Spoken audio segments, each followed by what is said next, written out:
বাংলাদেশের প্রতিটি ঘরে ঘরে মানুষ রাজনৈতিকভাবে ভিন্ন হতে পারে, মতভেদ থাকতে পারে, কিন্তু হৃদয়ের গভীরে এক অটুট সত্য চিরকাল বিরাজমান।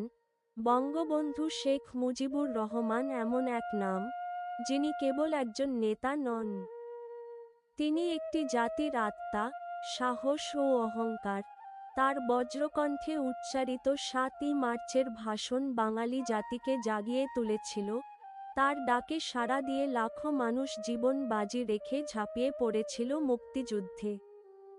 তার দূরদর্শী নেতৃত্ব ও অদম্য সাহসের ফলেই আমরা পেয়েছি আমাদের প্রিয় স্বাধীন বাংলাদেশ। তিনি তার রাজনৈতিক জীবনে বিভিন্ন সময়ে বারবার গ্রেফতার হয়ে মোট প্রায় ১৩ বছর, প্রায় ৪,৬৮২ দিন কারাবরণ করেছেন। নির্যাতন সহ্য করেছেন, তবুও মানুষের অধিকার আদায়ের সংগ্রাম থেকে এক পাও পিছিয়ে যাননি। তার নাম উচ্চারণ করলেই আজও বুকের ভেতর এক অদ্ভুত আবেগ জাগে, গায়ে কাঁটা দেয়, রক্ত যেন আরও দ্রুত প্রবাহিত হয়। আর যখন জাতীয় সঙ্গীত বেজে ওঠে তখন সেই অনুভূতি হয়ে ওঠে আরও গভীর, আরও গর্বের। মনে হয় এই মাটি, এই পতাকা, এই স্বাধীনতা সবই তার ত্যাগ, সংগ্রাম আর ভালোবাসার ফল। তিনি আমাদের শিখিয়েছেন কিভাবে মাথা উঁচু করে বাঁচতে হয়, কিভাবে অন্যায়ের বিরুদ্ধে দৃঢ়ভাবে দাঁড়াতে হয় এবং কিভাবে মানুষকে ভালোবাসতে হয়। আর সেই কারণেই মনে রাখতে হবে, বাংলাদেশ আওয়ামী লীগ কোনো ব্যক্তিগত দল নয়, এটি স্বাধীনতার ইতিহাস বহন করা একটি জনমানুষের দল।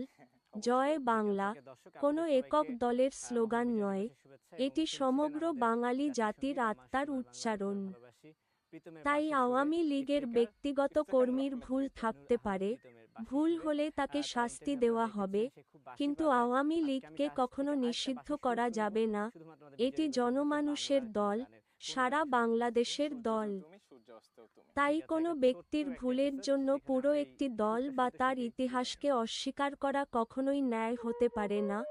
অপরাধ করলে ব্যক্তি শাস্তি পাবে, কিন্তু ইতিহাসকে মুছে ফেলা যায় না। আসুন আমরা বিভেদ নয়, সম্মান আর ভালোবাসাকে বেছে নিই, কারণ দল ভিন্ন হতে পারে, কিন্তু দেশ সবার, আর স্বাধীনতার ইতিহাসও সবার।